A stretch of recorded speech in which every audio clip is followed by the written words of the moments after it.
always the first part to look at.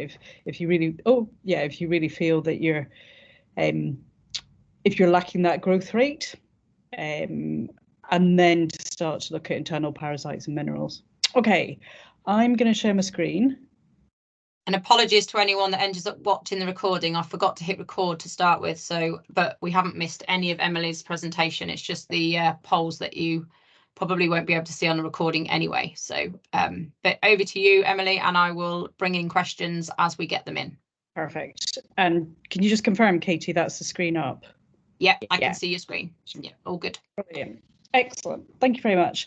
Okay, thanks again, Katie, for asking me to speak. So this is this is the third session. We had Joel last week talking about nitrogen inputs, and the first session I did a fortnight ago to talking about soil health.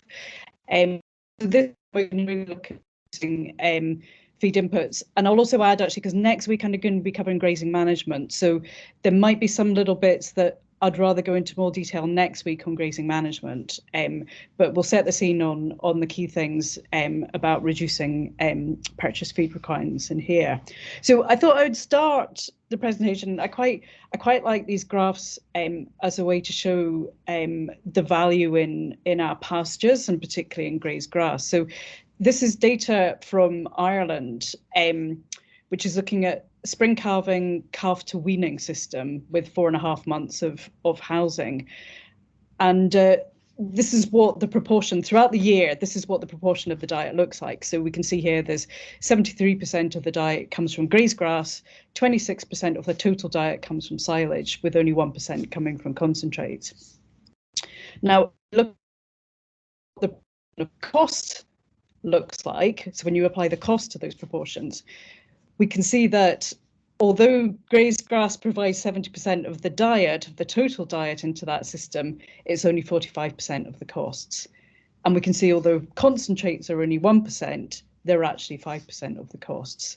And similarly, you can see that with silage as well, that the proportion of cost compared to the proportion in the diet is quite high. So it's just the great way, and there's lots of figures. I think those figures are probably pre all our high prices for fertilizer and fuel and things as well. So that has probably changed a little bit within it. But it's a great way to really show the classic, as we know, that grazed grass is our cheapest feed, followed by then if you start to conserve grass, and then followed by concentrates, which are most expensive feed that we can put in. Okay, so there's quite a lot I could cover in here, but I thought probably the best way to present the key points I want to do is this is actually a case study, and most of it is similar to a farm that I've worked with before. And the starting point for him really was that he had quite a high purchase feed input. So upland unit, beef and sheep, running approximately, these figures aren't exact because I won't give away who it is, but running about 1,000 ewes and 100 suckler cows. And historically, they were all on a set stock system. And so ewes were predominantly mules or mule cross Texel. There was a smaller portion of blackies that were providing the mules in. Cattle were Angus cross. And there was quite a lot of feed going into the system. So if we're starting young stock, he was aiming to sell them as forward stores at around about 15 months old. Basically before the second winter, they were going on as forward stores. So during the wintertime, housing and particularly of the young stock were receiving barley as part of a mixed ration with their silage, just to keep growth rates going through the winter. Then ewes were lambed indoors. As I said, traditional mule system, and then moving into mules cross Texels with a good scan rate. So they were scanning around about 195%. So there was quite a reliance there on new rolls pre-lambing. And then with numbers of pet lambs as well that they had, even as we moved beyond the lambing period, there was lamb pellets coming into the system and lamb milk. So again, coming through the system. And then as he started to head towards weaning, there was lamb creep. So for either the cattle or the sheep system, there was creep going out. to both of those species going through, and then coming back round to the winter again, and that move back into housing, and particularly like young stock receiving barley within there. So there was actually feed going out to a lot of stock throughout most of the year. And it was really seen as quite an important part of the business to really start to tackle. So I'll go through how they really made a big difference in their purchase feed requirements, and I'll just, as we go through that, I'll sort of unpack how that worked. So, and for anyone who managed to join the first one, I talked a little bit about making change and about how sometimes making change can be quite quick, simple, easy things, but also it can be about quite big system changes. So you'll see that theme we run through, because the first change he made was actually one of the quite quick, simple ones. So he changed his lambing date. So he was lambing around about the middle of March, and so he moved that back a month. So that went back into the middle of April. And really the main reason to do that was, and we can see in here, was really a much closer match of pasture supply and demand. So if you look at the graph that I've just put up at the top there, the red dotted line shows the demand. So that's for a ewe, 70 kilogram ewe, rearing twins and stocked at 10 ewes per hectare from, okay, that's a slightly earlier lambing date, but don't worry about that date. It's not dissimilar for this farm, which is an upland farm.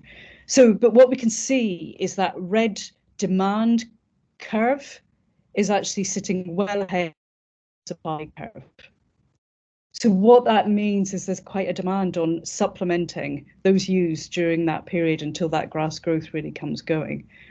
Now, if we run the same graph, so I've got the same graph showing here, and this is having moved lambing to a month ahead, so of moving it back a month effectively.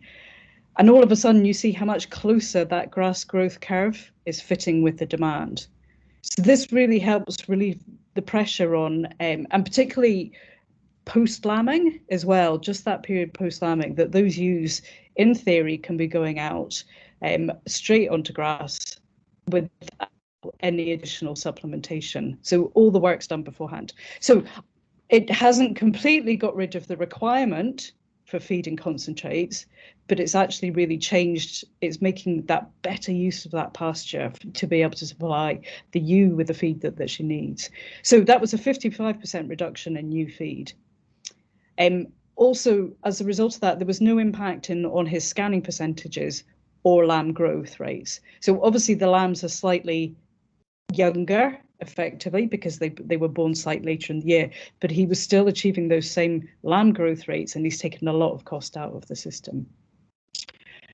Okay, so why is it really important as well? And this graph really kind of shows that the requirement for ewes post-lambing for their feed, their energy and feed demand really increases hugely in that couple of weeks pre-lambing and then on into that lactation phase. So we can see at the start of the graph at maintenance, we're just above 1.5%. That's how much dry matter that a ewe really needs to be eating. But as we move into that lambing phase, it's really starting to climb, and then all the way up into that peak lactation as we move into 14 days and beyond. So spring grass is really an ideal feed to be able to meet these demands. And getting this bit really right helps to drive those growth rates to weaning. So that's really important. So although he shifted his lambing date, but just getting that right and getting that nutrition right in that post-lambing period really allowed him to still be achieving good output, but with a lot less reliance on the feed. So, but obviously the challenge is, and I think it's always, sheep are always, and particularly productive sheep, so those with high scanning percentages, sheep have pretty high nutritional requirements. So they function a little bit more like a dairy cow than like a suckler cow. But it's so I'm not saying don't ever be not feeding concentrates to use pre-lambing, because the reward sometimes, but you need to make sure that what you are feeding is really just a supplement rather than a substitution of the grass that you have in place. Because once you become a little bit more reliant on grass, you're slightly more at the mercy of the weather. So if the weather's in line with you and your grass growth curve goes as you expect, then everything's awesome. But don't be scared just to keep, if you are short on covers because spring's a little bit late, that just to keep those ewes ticking on, because you really need to get that weaning weight up in order to make the rest of the season and the rest of that lamb's growth period running as well as you can in order to fit into that grass growth curve. So that was a good saving for him. And also about the labour saving of not feeding concentrates out as well. So that also adds to your saving. It's not just about the saving of the feed cost itself, it's also about that labour saving. Okay. Emily? Yes? How did changing the lambing date affect his weaning and market prices? It's such a hard thing to judge, Katie, because as everyone knows, every year is slightly different. So it didn't, his weaning date, he still opted for the slightly later weaning date anyway, but because he was about getting all that nutrition right, he's not impacted on the output itself. So to change, what's important is changing what you can control, and we can't control those market prices. And to have that ability to be able to run those ewes plus the lambs out at grass without having to feed just makes the big difference to the business. I'll also not cover it too much in here because the other thing, because I'll talk about it next week in grazing management, because the other thing that he did as part of this was to introduce rotational grazing. So which also then allowed him to increase his ewe numbers because he was making better use of his pastures. So his total output financially was still looking as good as it was beforehand. Okay. So the second thing that he did was to change some of the genetics. Okay. So as I said, the cows were predominantly Angus cross and they were averaging about 800 kilos. He's now, okay, this is talking about how change things. This becomes a slightly slower burn in terms of changing, but he's now aiming for and already starting to achieve a 650 to 700 kilo native type cow. So what he's been doing now is using Aberdeen Angus and crisscrossing with a Hereford. And it's quite important in terms of genetics, actually, although he had Angus cross cows before, utilising, for those who are just using single breeds, utilising hybrid vigour by crossing can actually also provide a boost to your output. So don't forget that as part of your system, because the sum of, you'll generally find that weaning percentages and weaning growth, weaning weights will be better off of a crossbred than off of a purebred. So it's the benefit of hybrid vigour that can bring us. And he really felt, he noticed that with some of the cows that were more Angus, that he got a bit of a bump up with that hybrid vigour, particularly in the weaning weights of those calves. His ewes, as I said, were typically, they were average of 78 kilo mules or Texel cross mules. And now he's working with an average of a 67 kilo maternal composite. So again, although he had a bit of a mules effectively are composites anyway, and even adding in the Texel, but it was about reducing that ewe size for him. I should also say that this coincided with starting to move to an outdoor lambing system as well. Again, that moving that lambing date allowed the outdoor lambing system to operate. Okay. And what was really important for both those ewes and cows was to be finding stock that are easily fleshed. It's really important, and it's important in terms of finish stock quickly as well, that those stock can grow well off pasture but can also be able to put fat down on pasture as well. So that's core in some of his tup or bull buying as well, easy fleshing. Okay.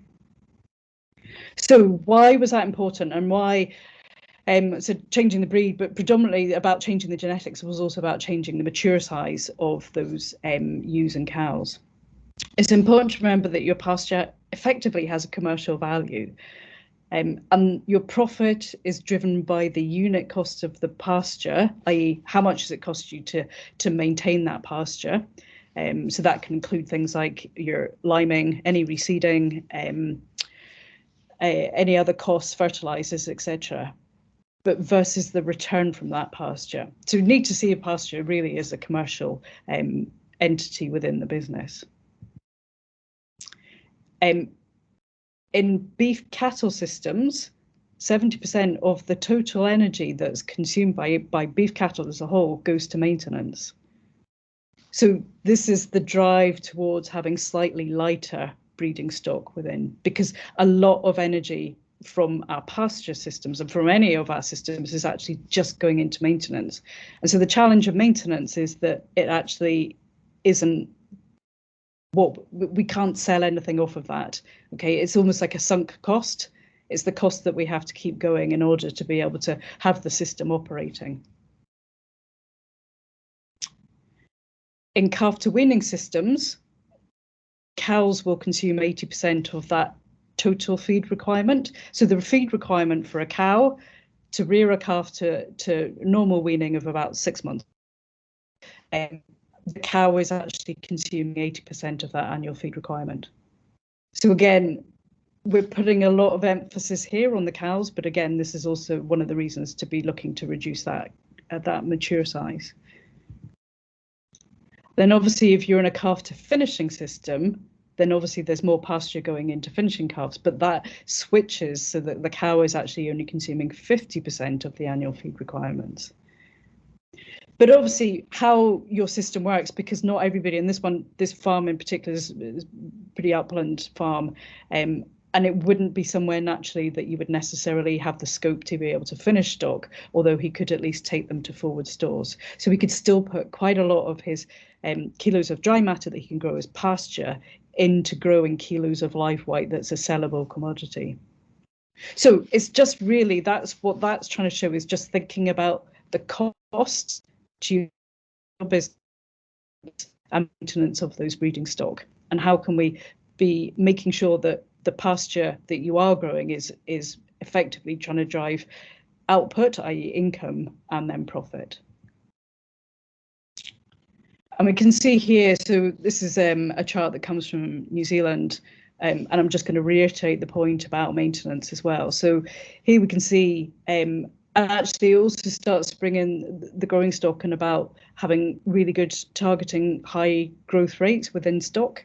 But here you can see where I've circled. So for a 500 kilo growing beast, if you're looking at the first one I've circled, which is if the live weight gain is 0.5 kilo per head per day, then the ME requirements of that beast are 93 megajoules of ME per head per day. Okay. Where I circled the second one, which is if the animal is growing at 1 kilo per head per day, which is our nice target, then the ME requirement is 123 megajoules of ME. So even though those figures I pulled out are for cattle that are growing at twice the rate, i.e. they're growing at 1 kilo versus 0.5 kilo, the ME requirements aren't twice, they're only 1.3. So this is really demonstrating that maintenance makes up quite a lot of the energy, the daily energy requirements of all livestock. So, and particularly growing livestock. So it's really important that we're targeting high growth rates so that you've got, you're making those kilo gains and you've got feed conversion efficiency within there, i.e. you're going beyond and above maintenance requirements. Okay. And I think this quote really kind of sums up a little bit as well, is that live weight is both a reward, i.e. it's our output, but it's also to remember that it's often our ongoing costs within that. So that had become a focus, and in terms of genetics, that had become a focus. And I think as well important to just point out on that as well, and this one is about the live weight gain, is you can also, through genetics, help target and choose stock that have capacity to grow well off pasture. Okay. Okay, so what else did he do? So he changed the pasture. So he changed the pasture in more ways than one. But what's really important is maintaining and managing for pasture quality. So as but it's a real challenge to manage, and particularly in terms of managing the quality. So grass in particular, and most of us, I think, listening will probably be on some sort of ryegrass or ryegrass clover system. Some of you may have permanent pastures with other species in, but the principle is still really the same, whatever species of grass. But grass really naturally wants to get out of the vegetative stage. The vegetative stage is before it's put its stem up, and it's that lovely pasture that we see in spring that is really high quality, it's really palatable. But unfortunately, the grass has its own job to do, even though we'd love it to stay in that vegetative state. It's reproduction. So as you can see from this picture, as grass maturity increases, they start to put up the stem, and this increases the fibre content and the lignin content, particularly of our grasses. And as a result, the energy, protein, the vitamins and minerals within that pasture start to decline. So the aim with our pasture management, as we all know, is to try and keep that plant in its vegetative growth stage, and also to prevent the build-up of the stem and dead material within the sward, because it's the fibre and the lignin that will slow down the rumen passage rate and is the or lower digestibility part of the feed. So ultimately, that's our aim within any pasture-based system, is just trying to keep really high quality feed. And it is a challenge, and it's one of the challenges, and it's also one of the key challenges that hits particularly in sheep production, is that ryegrass and these other grass species are pretty well trying to and starting to get semi and have reduced quality just around about the time when lambs are being weaned or are increasing their grass to milk intake. So it feels like a bit of a double whammy. However, it's really important, and this is part of the reason to have shifted his lambing date, so that high quality vegetative stuff earlier in the spring is and moving into later spring is feeding the ewe in order to make sure that she's maintaining lactation and weaning as heavy lamb as possible, because we hit this challenge as ryegrass and the other grasses start to head. Okay. So, and in this case, on this farm, as I mentioned, and I won't go into huge detail about the grazing management because we'll cover that next week, but he basically trebled the number of paddocks he had, so big investment in infrastructure and system that gave him a lot more control as to how he could manage his pastures and try and keep those pastures more at the vegetative state. Okay. So even beyond rotational grazing and just starting to move beyond ryegrass, I think, and I apologise, it's not the best quality, but it's a really nice little chart that just shows why it's important that we consider various different pasture species within the pastures that we have. So what this shows is, and I think it's important, along the bottom is just showing increasing pasture allowance. So if you're offering more feed, this is on lamb growth rates. And you can see up the upright axis is about live weight gain. And you can see with all those species that actually you can keep offering more and more pasture that takes off. So, but what's important is just how those species there rank. And you can really see white clover, obviously, and even at the lower end then of pasture allowance, that white clover is giving a good return on those live weight gains. And that's pretty much what we'll see when people report back. And also, actually, it's not dissimilar. They've done some work on New Zealand on particularly weaned lambs and looking at their preferred diet. And certainly the clovers always come up, particularly white clover will come up as a preferred diet. So if you give you know, if you give lambs a choice of, you know, in front of them is a bucket of clover, a bucket of ryegrass. They've also done it with chicory and plantain, and one or two of the other herbs within there as well. Is white clover will come up top as the most preferred choice of food. So it's a bit like being offered, you know, do you want shredded wheat or do you want Cocoa Pops? And the white clovers are Cocoa Pops for them. So, but I think it just gives us that really nice graph to show, and this is where it becomes really important, particularly for lamb growth rate, and as they're coming into up to and around about weaning, is that those pasture species can have quite an impact on being able to maintain or maximise live weight gain. Now, some of you may use lucerne. It depends where you are in the country. It's pretty widely used in New Zealand as well as a real high quality feed for growing, for ewes and lambs, and then moving on for lamb finishing as well. Okay, so what's important here is that nutrition is one of these funny, for me it's a little bit of a dark art because there's so many complexities amongst around nutrition, and you know, what's the right energy, what's the right protein, undigestible protein, rumen digestible protein, and lots of things within there. But at its core, nutrition really is a function, particularly our pasture-based system, is a function of the amount of pasture eaten, i.e. the intake, and the quality of that pasture. So you want animals to eat a lot of high quality feed.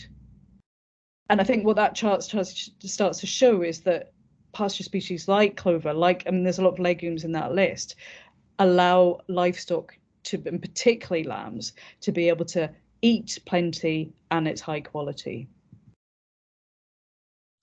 So one of the reasons why high quality pasture is important is that actually it passes through the rumen a lot more quickly. So because there's less fibre within there, then it's actually running through the rumen a little bit quicker, which then, because the rumen's emptying a little bit quicker, allows animals to be able to eat more within there.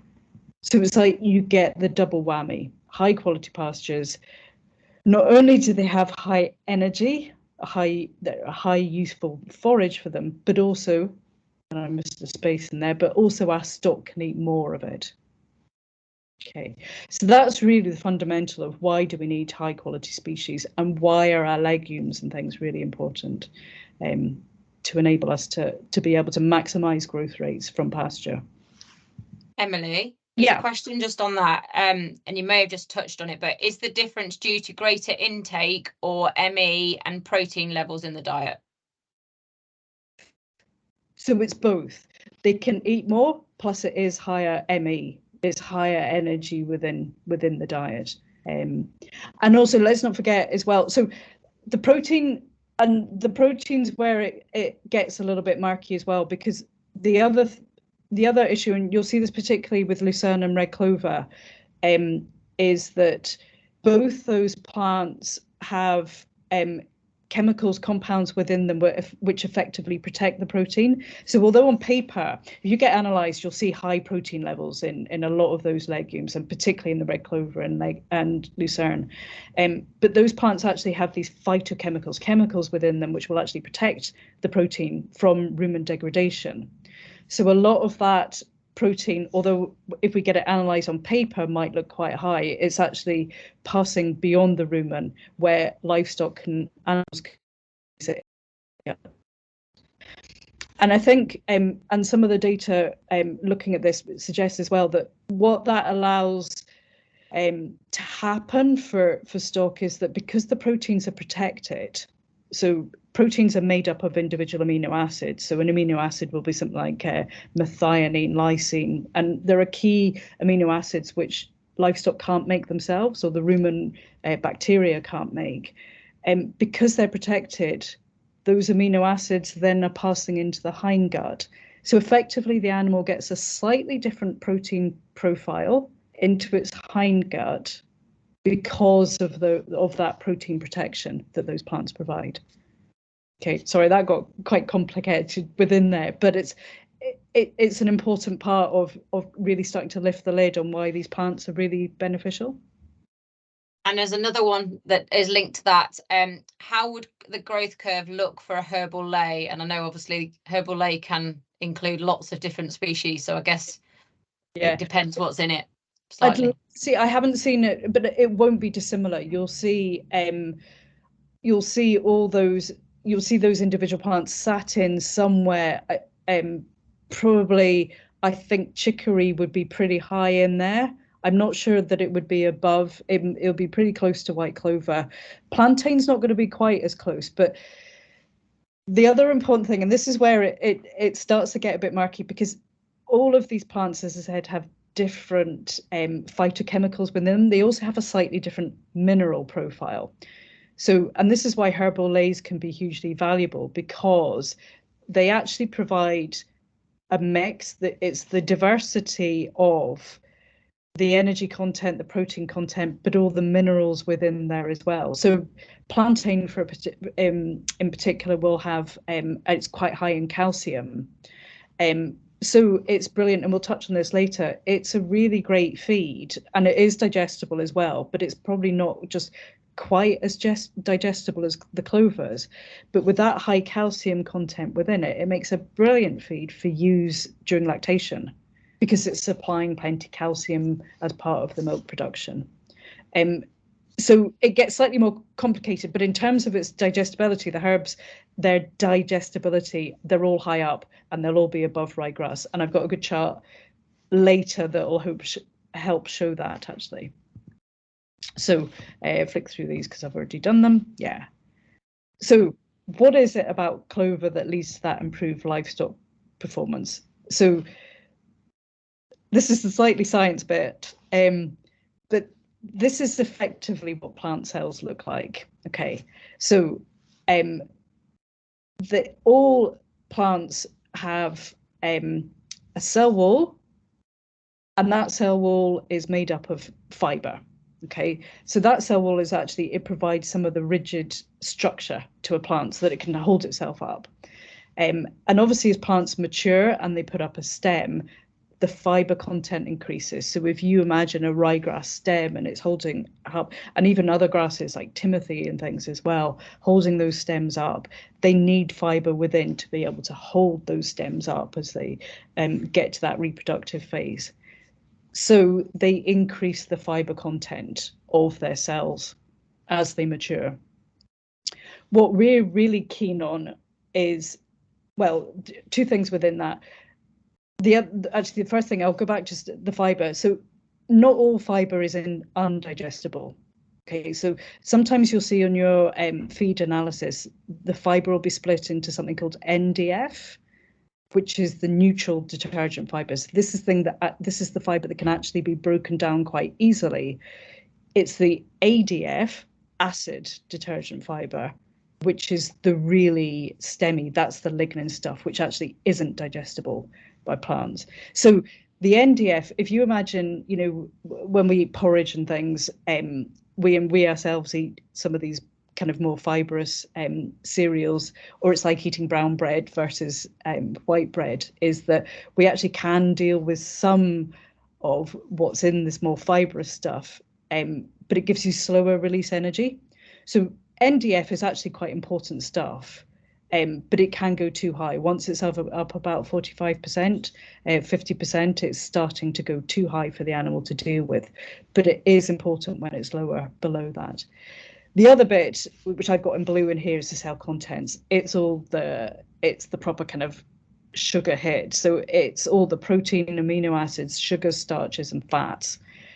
So a plant will produce all these things themselves naturally, but that's also quite important for ruminant nutrition as well, and particularly things like the proteins and the amino acids in there. And that's also when I'm saying when we've got different plants, we actually have a slightly different protein and amino acid profile in those plants compared to just ryegrass.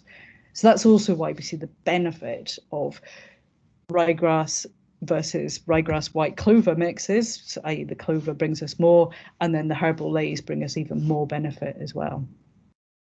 Okay, so going back to that, so as plants mature, they have more fiber around their cell.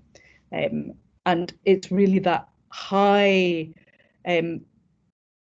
ADF, the acid detergent fiber, which is what eventually forms low energy pasture. And also, as I said, the neutral detergent fiber, NDF, is important, and that's what really is quite important for driving intake. But once that figure gets too high, you get that reduced intake as well. Whereas if we look at on the left-hand side of this, the nice vegetative stage effectively has low neutral detergent fiber, so we get a high intake, and it also has the low acid detergent fiber, so we get high energy within it. So that's a bit of the science behind it. But really, what does that mean in reality? So clover generally has a higher ME, a lower NDF content, and therefore a faster passage rate through the rumen than ryegrass. So when the animal's grazing, they're actually getting an increased total energy intake because they're eating more and they can take more out of it. Okay, there's less fiber to slow everything down. Clover is also higher than ryegrass in many of the important minerals. So we talked about that with things like plantain, but clover too is really full of important minerals. And again, unsurprisingly, the calcium and magnesium, really important for lactation, but also the copper and cobalt, and that's really important. And I will talk about cattle as well, but particularly cobalt is really important for lambs, particularly at that weaning stage, because seasonally cobalt levels drop in the summertime, and when the weather's dry. So you can get a double hit with lambs coming up to weaning, stress of weaning. And if they're just on pure ryegrass or they don't have a huge clover content in their pastures, then they're probably struggling. And also if you have low cobalt levels anyway in your soils, it can really hit lambs as well in terms of that cobalt availability.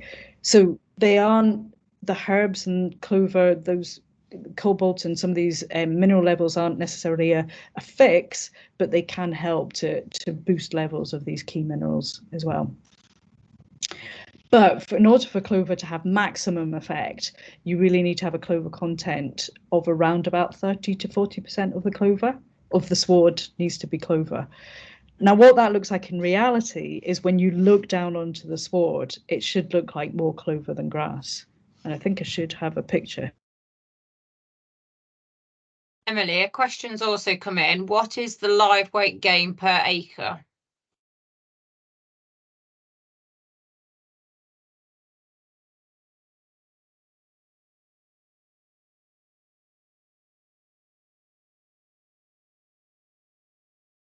I'm not sure if Emily's frozen.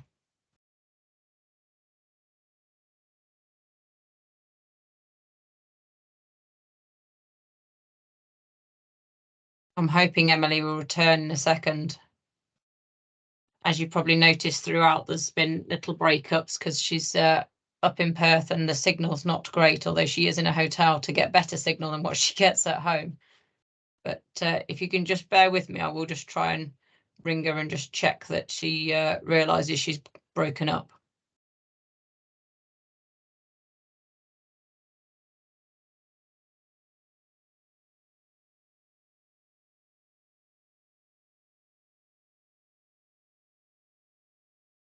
She'll definitely realise she's broken up, as obviously she's left, but hopefully she will come back. If you can just bear with us a second, hopefully she will get her internet back up and running and will be back with us shortly.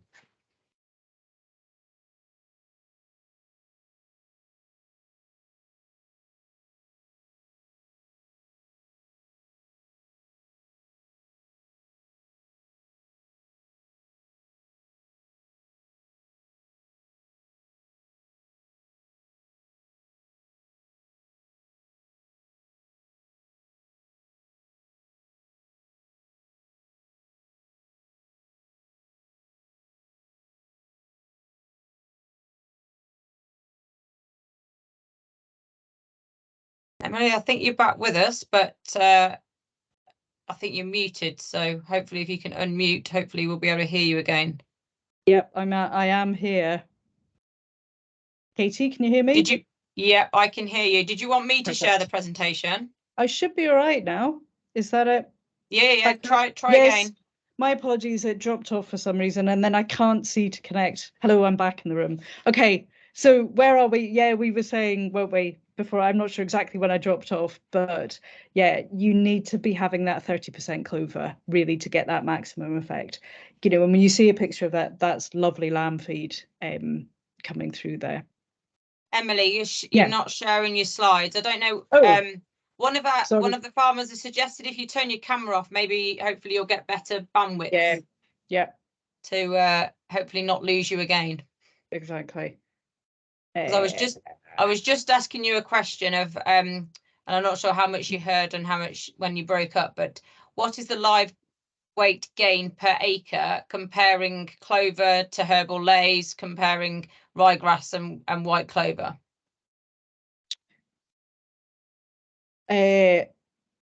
I'm not sure. Hang on, just let me.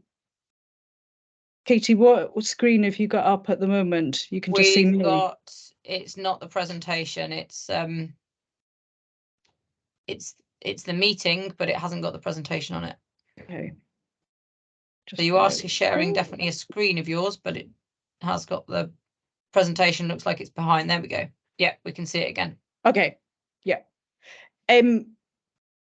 That I don't have that data on what the output per hectare is, and the thing is, there are so many variables within that, Katie, because it's, you know, at what stage of the production cycle do you want to take that?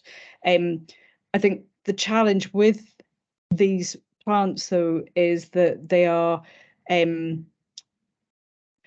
predominantly summer active, so they'll start growing at slightly higher temperatures. We all know that about clover. You know, it's an 8 degrees start growth than a 5 rather than a 5 degree start growth that we get with the grasses. And you'll particularly see with the herbal lays is once you're getting into November, December time, that growth reduction is much lower.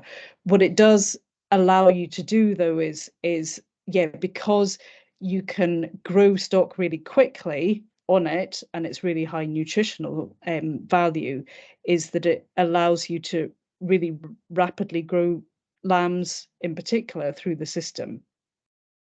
So it's almost like you know, you can maximize the output per hectare through the higher growth rates. Hopefully some of what I'll explain will make a bit more sense as we move through to some of these other pictures. So the other thing about clover as well, and I'll probably include the herbal lays in this as well, is, and this is also touching a little bit on what I said, is that we have a slightly different grass growth curve, or a growth curve for the clovers versus or this one here shows grass clover versus just straight ryegrass. So just because of the different seasonal activity of these plants, you can see you're helping just to shift the grass growth curve a little bit further into the summer as you go through. Because remember I was saying earlier as well, and particularly with ryegrass and things, they just want to head, they just want to grow as quickly as possible and put that shoot up. So by mixing in different plant species, you can help keep that vegetative stage running through the system and keep them actively growing, running through the system. So I think hopefully this also helps to explain why it's really hard to give you that answer on what's the output per hectare, because everything's shifting within that part of the system.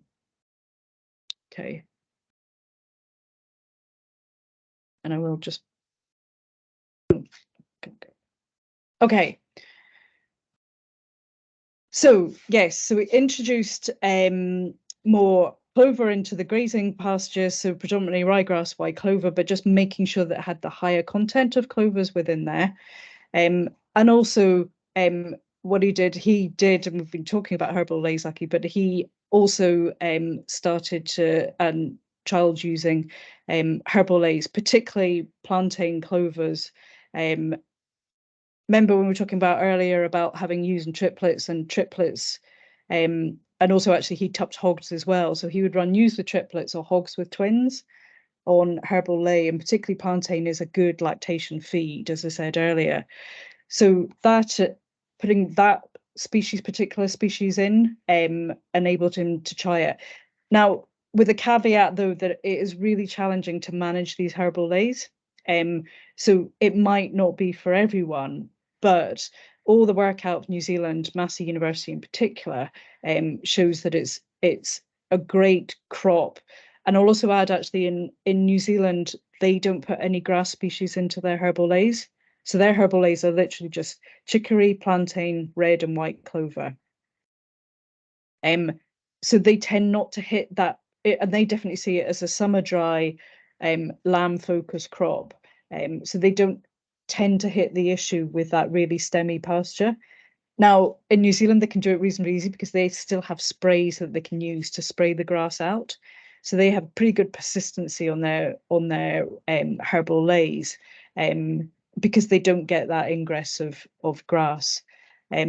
And as I said, the other challenge is just that they're not winter active plants. So you need to be really careful that you aren't grazing them over the winter. You're not grazing them too hard in the run up to in winter, so that they put enough energy down into their root stores to be able to pop back up next year. So they are brilliant crops, but they just need slightly careful management. And I know some people are using them absolutely fantastically. And also a lot of them are funded, depending where you are in the country, a lot of them are funded now as well.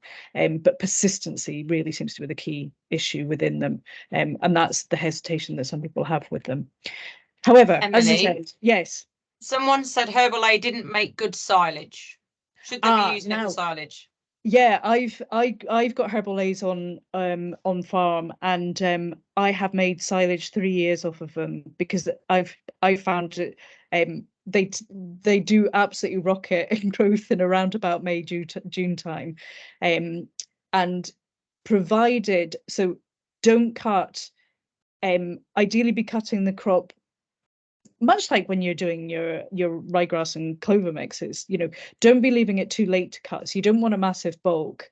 With the caveat that I've made silage for 2 of the 3 years, it's been made at midsummer in really fantastic weather, full day sun plus wind. But I actually made some in September this year. It wasn't a massive crop, but it was too tall to graze. So I cut it, and it's brilliantly dry stuff. So don't be doing it in any kind of wet conditions. Don't turn it either. I just mow and bale out the bout, which is another reason you don't want to be cutting a big crop. But it means you're not losing anything to leaf shatter, because all these plants within there, particularly the clovers and chicory, will shatter pretty well. But if you do get it as silage, they absolutely love it and they go mad for it. So it does work, but just use with care. And yeah, don't be in any kind of wet conditions when you're doing it. Yeah, and so the other thing, for those who don't necessarily want to go down the full herbal lay route, and this is also what this farm did as well, also to put in just some red clover and high sugar grasses in, for primarily aimed at making really high quality silage, but also as a lamb finishing feed as well. So let's just see if it works. Yep, perfect. So ultimately what this enabled was there was a 75% reduction in lamb feed, so running ewes with triplets, or running hogs with twins as well. That really helped to get rid of some of the pet lamb issues. But as I said, that's pretty specialist, to be able to run ewes and lambs like that. The other thing, you need to be really careful if you're doing that, as I mentioned, because of the high calcium content in the plantain. You mustn't remove ewes in and around peak lactation. You mustn't take them off that crop suddenly onto a different crop that's lower calcium, because you will cause, and they found this in New Zealand, where you will cause hypocalcemia in the ewes at peak lactation. So you need to make sure, if you're planning running it as a real high quality feed for ewes and lambs, just make sure you've always got enough moving forward, or enough of that ahead of you, so that you don't have to hit those ewes. And then with the higher quality silage being made, that enabled a 60%. Remember, if we go back to some of his costs of feed, were about supplementing barley into his silage for his young stock. So he has managed to reduce the barley in that young stock. So he still feeds some barley, to cattle towards the end of the autumn, the second autumn ahead of sale, but that's made a big reduction over the winter in order to those cattle because they're getting high quality silage from there. And also that's been quite valuable in terms of realising compensatory gain. So those stock can just pretty much have, it'll do analysis on the silage, but can just pretty much have the red clover silage. And then when they go out to grass, they're really well adapted to that grass diet coming forward. And then he maximizes the use compensatory gain in spring. And so the other thing, when we're just talking about silage, and I'll put back in about the sheep as well, and I think this just helps to visualize what it means in terms of concentrate reduction, is that twin-bearing ewes who are being fed an 11 ME silage, they only need 12.4 kilos of concentrate pre-lambing versus 25 kilos of concentrate that they would require if they were on 10.5 ME silage as their pre-lambing, the total pre-lambing requirement. So that's on a rationed pre-lambing diet. So that difference in that half an ME of silage is making, that's effectively doubling or halving, whichever way you look at it, though the concentrate requirement. So it just shows again that value. So we've changed some of the system, but including in that is just making sure that you're making high quality silage. And in this case, that was also a change of species, i.e. introducing the red clover as well to enable that high quality silage to be made. Okay. Emily, yeah. There's a question of, did they overseed to establish it? No, you can, but everyone who does it, and all the data so far says that if you're doing any of these herbal lays or trying to get the clover in, you are really best. The best effect is if you're doing a full reseed, which for many people anyway, reseed is just part of the rotation anyway. So just, and the challenge is, particularly with herbal lays, well, I suppose it depends where you're in the country, and if you're getting funding for them or not, but the seed isn't cheap, and we're increasingly seeing that with red clover seed as well, because there's I think there's generally a little bit of shortage of red clover seed, but also increased demand. We're seeing a lot more dairy farms and things putting this in, so so demand is a little bit high. So if you're going to invest in it, then I think generally everyone I've spoken to or seen feels that you're best just doing it as a full reseed establishment. Okay. So just slightly going back, and this is data from New Zealand, and I think it's just going to reiterate what we're saying about the value of these plants, and particularly kind of throughout the season. So where I've put the arrows, so, and again, I'm going to reiterate, this is New Zealand data, so their herb mix doesn't include any grasses. Okay, so it's literally chicory, plantain, red and white clover. Okay, so when we look down the column, the first blue arrow in the middle of your screen, that's, remember what we talked about, the neutral detergent fibre. So this is the digestible fibre that's within, and we can see in early spring, so to the left of that arrow in the middle, we can see in the ryegrass white clover. These are all slightly different. This is pulling together lots of different research, but, and remember what we're looking for is a lower, we don't really want to be going above the kind of 45% ish. And generally what you can see is coming down the left hand side with that ryegrass white clover, and it will be predominantly the ryegrass will be causing that rise in the NDF. But when you look down to the right of the arrow in the herb mix, we're still seeing generally those numbers are coming through for the herb mix as well within target for that neutral detergent fibre. So it maintains its digestibility throughout the season. And so this is what I was coming back to saying about, you know, how you manage the grazing of these pastures. You know, it needs to really be focused around that early spring to late autumn period. That's when you get the maximum benefit. And also, if you want those species and spores to persist, that's also when you need to be focusing your grazing and to be looking to stay off them over the winter. Okay. And then the arrow on the right hand side is really just about the ME, the metabolizable energy. and my mouse isn't working, so I can't quite move Katie in my bottom right-hand corner, but we can see again just those kind of changes, and the herb mix really is just maintaining lower fibre and higher ME throughout those seasons. And okay, there's variations out of the different research papers, probably out of different seasons that they've had in New Zealand. But it just helps to reiterate the value in these herb mixes versus the ryegrass and white clover. Okay, and this is just we were talking about different plant species for different functions within your system. This actually comes from a seed catalogue in New Zealand as well. So, and they look at specifically targeting feeds for certain stages. So yeah, so eulactation, and we can see in there, and okay, yeah, ryegrass is really good for eulactation, and we all know in early spring it's a great feed. But you can see that, you know, it's, and all the data out of New Zealand looking and comparing it is that they do find that ewes lose body weight condition in the run up to weaning if they're on a ryegrass and white clover mix. And we can also see that fecal egg counts are quite important within there.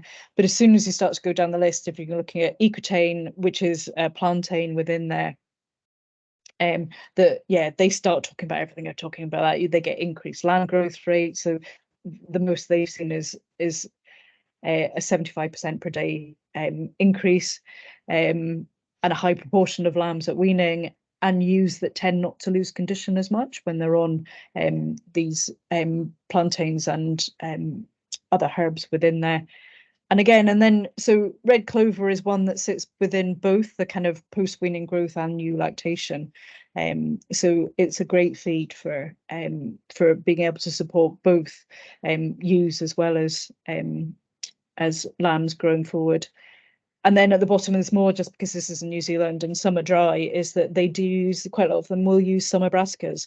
I think probably depending on where you are in the country, that we might start to see people use that if we see more summer dries. But generally here brassicas are more for winter crops.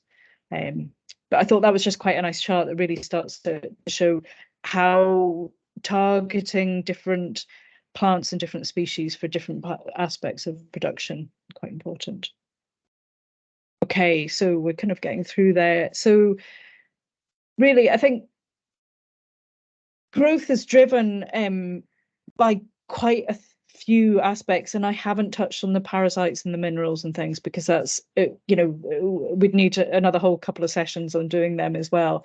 The parasites and minerals are important, but in terms of where you can make a difference, and in terms of reducing your purchase feed inputs, these are the really important parts, and this kind of helps to start to reiterate what happened on the case study farm, is just about, yeah, maximizing that feed quality and quantity, adjusting and checking for your lambing or calving date. Are you actually calving or lambing at the right time of year, when you can maximize when that grass growth curve, you really want that grass growth curve to match supply with demand.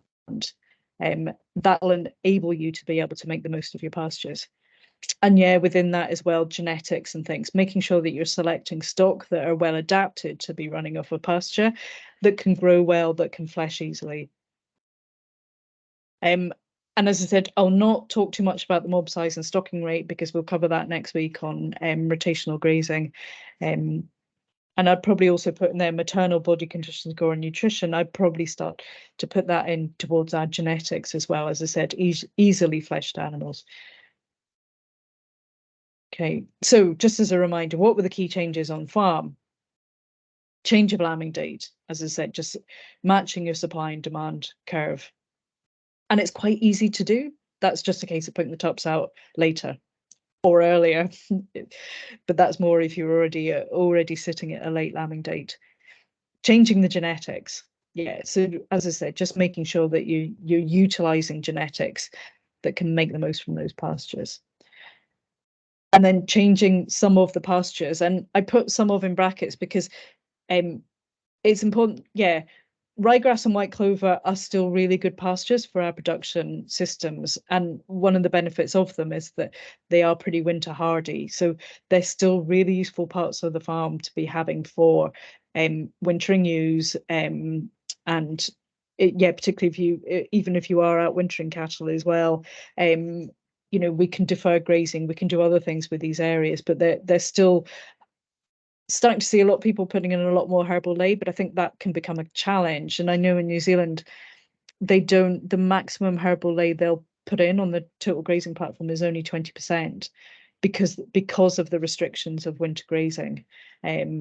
That you can, and they'll tend to put in other crops like fodder beet to be able to deal with the winter maintenance and winter grazing areas. And also these herbs and high clover contents as well might not always be for everyone. You know, if you might not be somewhere where you can, if you're very upland and you can't reseed and things, so they're not necessarily for everyone. Okay. But on this farm, the total reduction in concentrate use was around about 65%. So it's not totally removed his concentrates. As I said, it's really important to make sure that you are using concentrates as a supplement, i.e. for those periods in production when you really need it. And I would particularly include sheep use pre-lambing, and if you've got a really late spring post-lambing to be able to support that lactation. We're also seeing one of the big challenges that people have is trying to get cattle finished off grass before the second winter. And certainly I work a little bit with an organic farmer who that's a key aim, because that second winter is too expensive. So he is and he's tried off grass, and he can get a portion of the cattle away purely off grass, but not all of them. So he's actually and also because he's organic, to buy feed is really expensive, but he actually puts in a little bit of barley. So he'll start to feed about ½ kilo per head per day to those finishing stock from August, and then up it to 1 kilo for September, 1.5 kilos for October, and just keep shifting them through. So some concentrates do provide value if that's the aim, is to get those stock finished before the second winter, before they need to be housed. Then I don't see any issue with doing that, because I think that's still driving value back into the business, because it's not having to deal with the housing. You're also dealing with the challenge of reducing pasture quality as you head towards winter. So that's also really valuable as well. This farm maintained or actually increased output. The increased output really came from the rotational grazing, but the reduction in concentrates didn't at all have an impact on the output. And I think that's it. Yeah, thank you very much. And there are maybe more questions, Katie. There are a few more questions. Yes, there's some that I didn't ask as we went through. So yes, I'm going to stop sharing so this stops. In no particular order. The alternative swards are providing more nutrition-rich swards per kilogram of dry matter. Do you have any figures indicating the dry matter yield comparisons for each sward type? Say that again, Katie, sorry. The alternative swards are providing more nutrition-rich swards per kilogram of dry matter. Do you have any figures indicating the dry matter yield comparisons for each sward? I've never seen it broken down for the individual species, but we do see, and again, this is where it can get a little bit complicated, because if you're meaning on an annual basis, so as I said, and particularly with these herbal lays, most or a lot of that growth is happening during the main growing season. So we can get absolutely, you can get huge growth rates during that growing season, and then very little over the winter period, if any at all. So that really makes the comparison between ryegrass and white clover a little bit trickier, because it skews it. And this is also why I'm saying also why in New Zealand as well, they don't put more than 20% of the total grazing platform in as herbal ley, because you do get a lot of growth during that main growing season. But some, I mean, in New Zealand, and I'm still not sure that it's actually true or not, but in New Zealand, they were claiming they have some red clover pastures that they can do 30 tons of dry matter per hectare per year, which I'm not sure. I don't know of anybody who's done that here. I think if you're really lucky, you probably, yeah, you should be able to, in a really good system, probably a lot further south than I am. I think some people, and probably in the first couple of years, can probably be doing about 20 tons. But yeah, I don't have immediate stuff to hand, but there's some quite good stuff, data coming out of Ireland. UCD, University College Dublin, are doing a lot of work with it as well. So yeah, so sorry I don't have it to hand, but you will find stuff if you go and Google what's happening at in all their smart sward and various other projects that are going on. Okay, thank you. One from Crosby, thinking of a sheep-only grazing sward, would the new weaker stem fescue grasses with white clover and chicory and plantain be better than ryegrasses that need N fertilizer? Yeah, I'm not sure. I've in my herbal ley, I put in some I actually put in fesculolium, and I think there was a meadow fescue in there as well. And one of the reasons I did that was, you know, because everyone says, oh, ryegrasses are too competitive. But one of the challenges I've found with them is a lot of these other grasses, and I'll include cocksfoot within that, is actually their heading date's quite early. And that can create a challenge within, particularly if you're sheep only. And the other challenge with sheep is that they preferentially graze all those herbs and clovers. They will literally graze them out if you let them. You have to rotationally graze ewes and lambs on those herbal leys, because they will literally deck all the herbs and leave. And I'm a learning point. I'm never putting cocksfoot back in, because I'm just sheep. I'm never putting cocksfoot back into a herbal ley mix, because they will graze it in spring. They see that first graze, they will graze the cocksfoot. As well as some of the other species, but as you move through, I'm just finding that they're heading too early, these other grasses, so it's a real struggle. So I'm not going to be scared to put ryegrass back in, and probably timothy into those herbal leys. I partly because ryegrasses both are really palatable grasses, particularly for sheep, and I know they're a little bit competitive, but I think I'll just try and reduce the amount. And I actually did a bit of a trial on farmers. Just it was more contractor error. The contractor managed to miss a whole strip in the field at seeding time, and so to replace that, I just put in the New Zealand mix. So there was no grasses. It was just the chicory, plantain, red and white clover. And actually, I quite liked it. It looks a little bit bare. There's a little bit bare ground at this time of year, but I actually quite liked it in terms of managing the grazing across it, because they graze all those four species pretty equally. And I don't have this horrible scenario then where I might need to go and run through with a topper or a mower to deal with the grass, which is really starting to take over. And the other issue with the grasses in these mixes is because they're a bit more winter active. That's how we lose persistency of the herbs, is because they're not winter active, but the grasses are. So the grasses keep going that little bit longer and start to basically take over.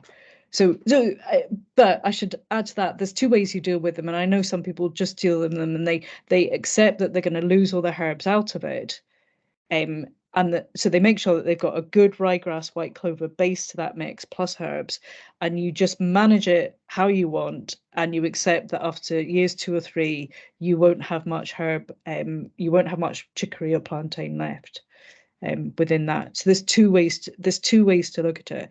And the other thing I would say, I think it was Crosby you were asking, and I've also, in its first year, I allowed that herbal ley to set seed, to try and build up a bit of a seed bank of, and I'm finding, yeah, particularly the plantain, and particularly the clovers, there's quite a nice seed bank within there. So I'm be going into year 5 of it, and I still have reasonable.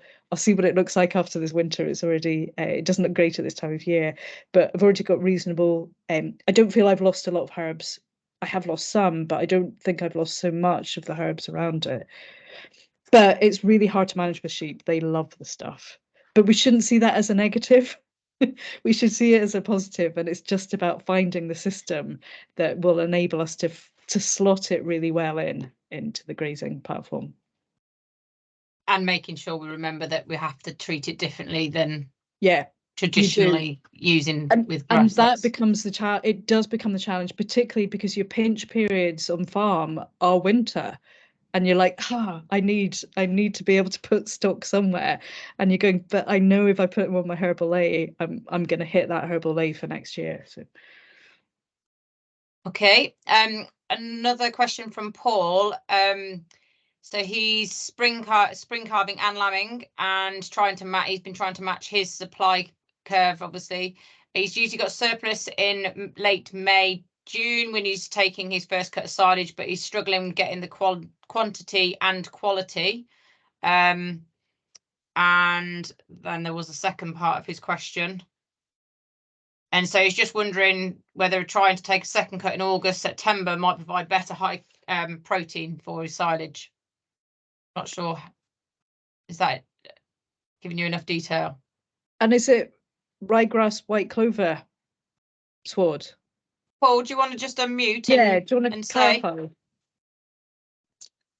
Yeah. Sorry. Yeah. No. I just have a perennial ryegrass. There's some clover in my swards and some plantain. With the grass grazing system, it's getting that wage of grass to the surplus. The surplus is sort of end of May, June. So I'm usually cutting silage around the last week in June. And I usually get an ME over 11, but the problem is at that time of year, the protein's way down the grass. So I have silage usually with a reasonably good ME, but not brilliant protein. Yeah. But and always go for that time because it's probably the time of year when I can probably bank on getting the best surplus to get a reasonable crop. To get obviously you need the quantity to get through the winter as well as the quality. There's no point in having quality if you run out. But so that I'm trying to get the most of my silage the last week in June. You see, if you're cutting silage, if you get into August, September with silage, would you get better protein? Should I, instead of trying to get most of my silage not one cut, should I be taking a chance and saying, well, I'll reduce the cutting platform slightly at the end of June and try and get an area closed off for cutting sort of late August, early September? If I'm cutting late August, early September, will I get a higher protein value than I would at the end of June on average? It'll kind of vary a bit, Paul, but I think your challenge is if you're not cutting, what are you grazing it with? So you've got it. You need to deal with a surplus, and you need to deal with that surplus as early as you can. So one of the, and actually there was quite a good article that I picked up on Twitter about multi-cut systems for silage, and although I kind of see that more as a kind of dairy thing, but they actually did the costings of multi-cut silage, because although it can seem like you're not getting much bulk and you're having to go back later and recut, you are getting high quality with it, and actually you get faster regrowth on that crop as well, which may, and it's really hard not knowing exactly your lambing and your stock numbers and everything else, but that quick regrowth off of a slightly early cut silage can be a benefit for some of your stock within there. So effectively, I wonder if what you can do is cut slightly earlier, but also aim to cut slightly later as well, but have a period of grazing in between that. Yeah, see what I do is I sort of lamb in March and calve February and March, and I try and turn out the cows as soon as the calve and lamb on the silage ground. which Yeah. means the ground the sheep are wintered on is getting a chance to Yeah. recover for the grazing season. So Yeah. then basically what I am doing is the ground which is suitable for cutting for silage, I'm lambing sheep and calving cows on it. And then I aim to take them cattle and sheep off that ground by about the 20th of April or towards the end of April. And then allow it sort of 6 to 8 weeks because it's usually paired off Yeah. fairly tight. And then that means that probably the earliest I can cut is sort of the end of June. But Yeah. what I try to do is keep them on that until the grazing, the the ground that the sheep go to for grazing and the cattle go to for Yeah. grazing during the summer has got far enough ahead that's going to hold them Yeah. until I get that ground cut. Yeah. But the gamble, and it's a risk I always feel to take, is say I have to hold them in all the cutting platform to get enough of a grazing platform ready.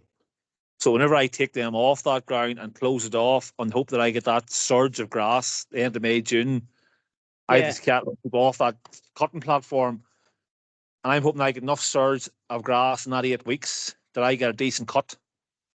And then if the grazing platform during the summer, when the grass tails off in July and you're starting to wean lambs, that ground that was cut the end of June then goes back into the grazing rotation for the rest of the Yeah. year. But the gamble Yeah. for me is, could I, instead of, so I'm getting an ME of around 11 because that ground's grazed up to 20th of April and cutting the 20th of June.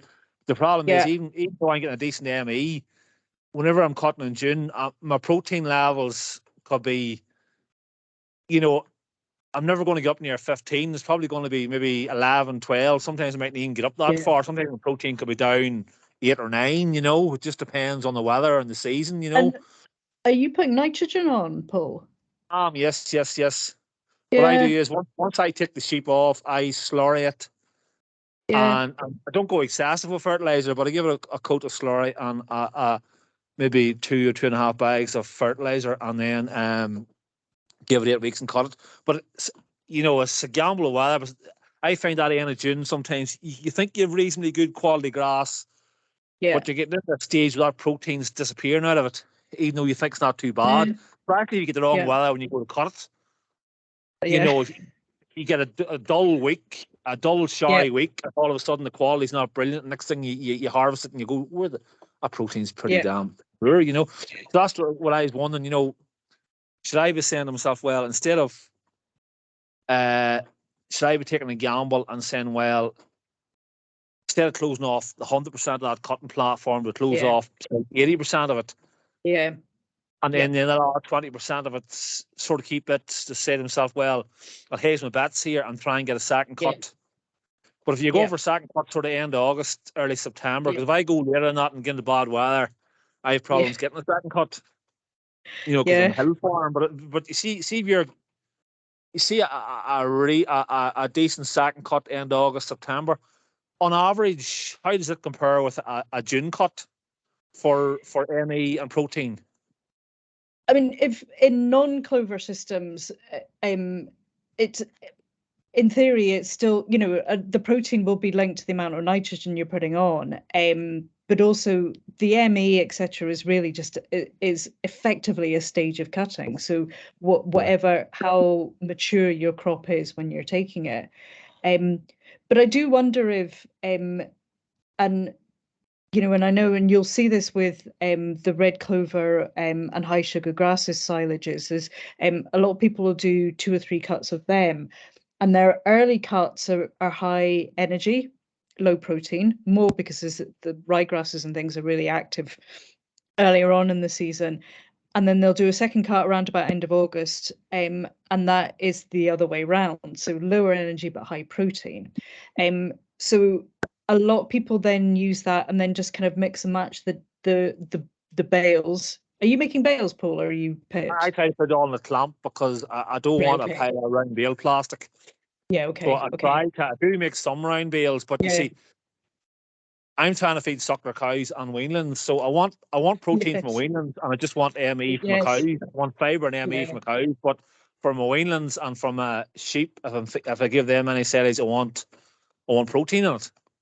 Yeah. But it's just trying to get with only cutting once. It's just trying to get the best plan, you know. Paul, have you yeah. tried using red clover in your cutting swords? I will see where we are, hill farm, and then with the grazing. What my ground doesn't suit tillage very well, and it's getting red clover in and keeping it.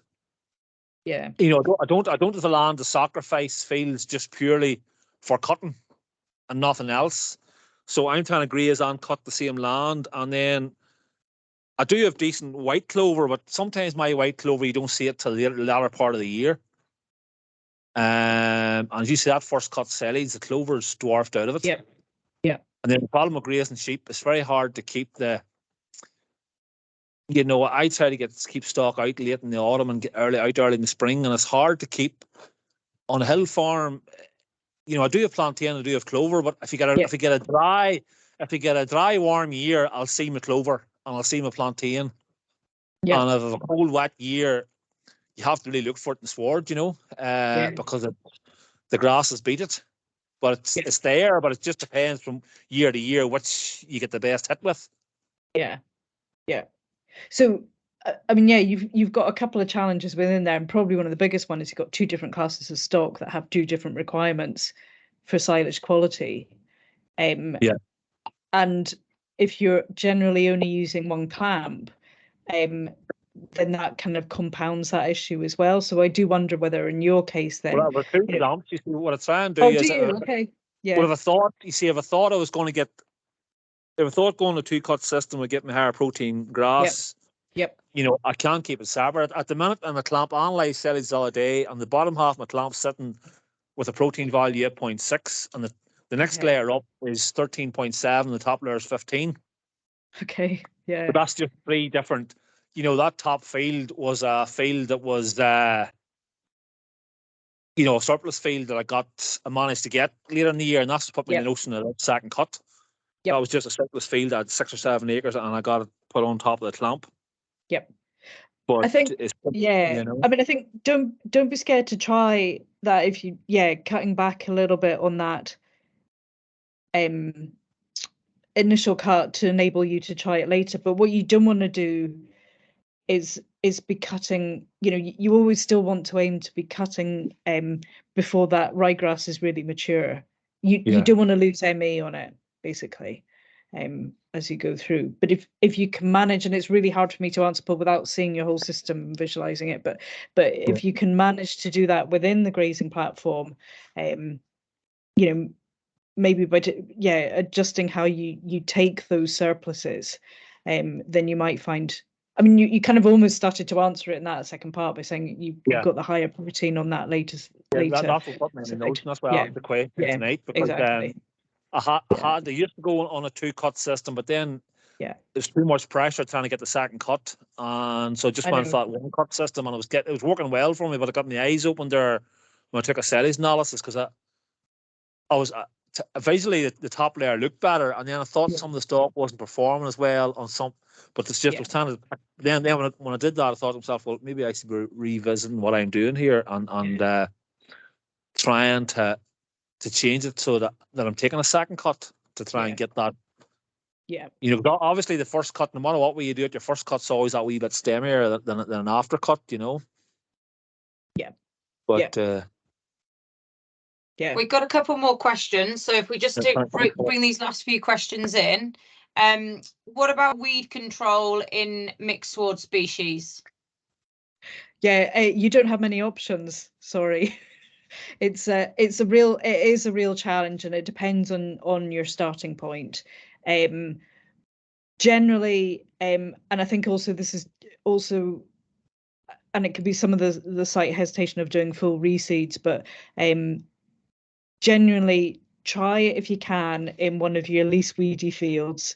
I know some people have occasionally tried the kind of the organic way of just stale seed bed first of all, so let a bit of germination happen before you go in and seed. Some people also feel that they get less weed on autumn sown herbal lays. But for me, the challenge with that is that I don't think it benefits the clovers and the herbs within it. They don't really have enough time to get fully established before winter kicks in. So the biggest challenge generally that I see is annual weeds, so red shank, fat hen and things. Go through with a cutter or a mower, and even bale it. And I've had ewes going mad for fat hen. They absolutely love it. Red shank's a bit harder, but I know some people can, their cattle will eat red shank out of the bale as well. But in terms of dockings and things, that is a challenge. So try and aim for your cleanest fields. And stock, particularly sheep, will graze your dockings within a rotation. But it's definitely one of the biggest challenges, because there are your choice for sprays are limited. And I suppose finally the other thing some people do is go back, just put in ryegrass, white clover as a start. Sorry, just ryegrass, and go and spray, and then come back and overseed the clovers and the plantains and things. Again, weigh up what the risks are on your farm. I personally would rather just get all the crop in at the time, and just be trying to choose fields that aren't too weedy. Okay, and this other one is similar, I guess. What is the best strategy to keep out weed germination, not just on herbal lays? Will seed density or rate help, even if it's rather expensive? Yeah, it's really mixed, because when you speak to a lot of people, and even the guys who sell you seed, they'll say that they don't think that seed density really matters, or seeding rate.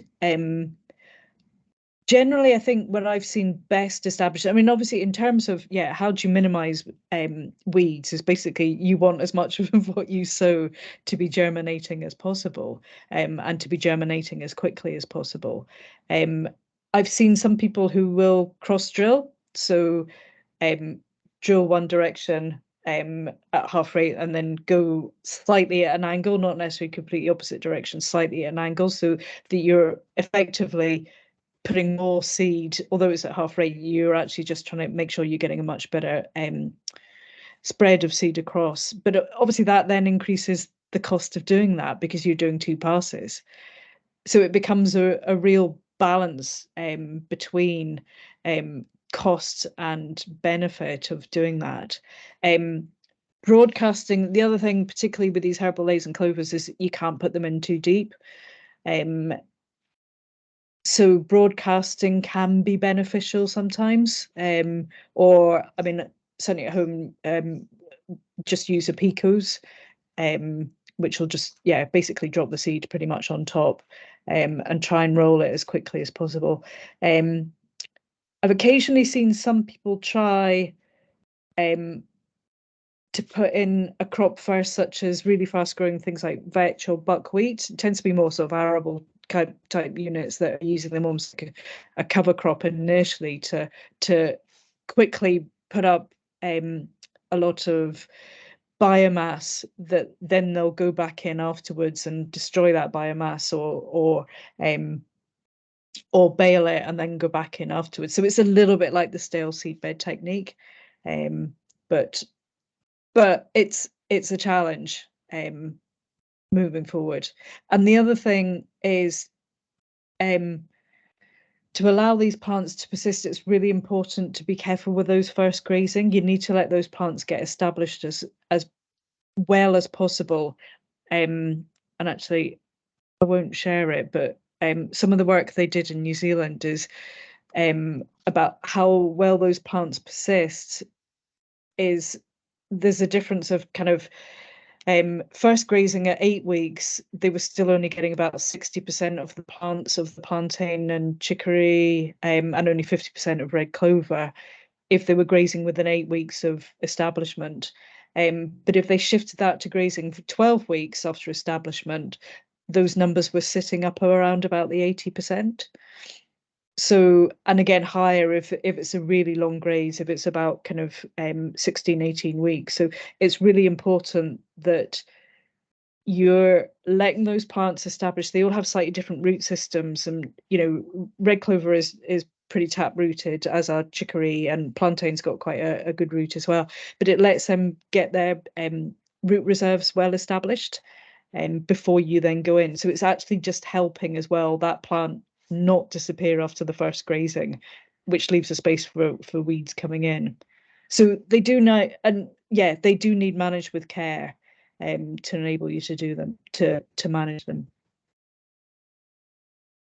Okay, well, I think that's got to the end of the questions, and thank you very much for sharing your knowledge with us this evening, Emily.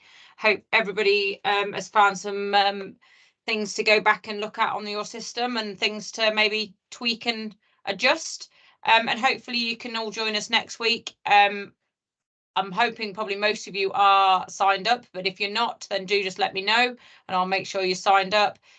We are just slotting in another webinar. If you're not busy on Valentine's Day, we are slotting in a webinar on fodder beet, which is in conjunction with AHDB as well. So there will be something on every Wednesday throughout January and February now. We've just filled that last slot up. So do let us know if you're not already on the list and I'll get you signed up and hopefully see you next Wednesday. Thanks very much, guys. Have a good rest of your evening. Thank you. Bye-bye. Thanks, Katie. Bye. Thank you.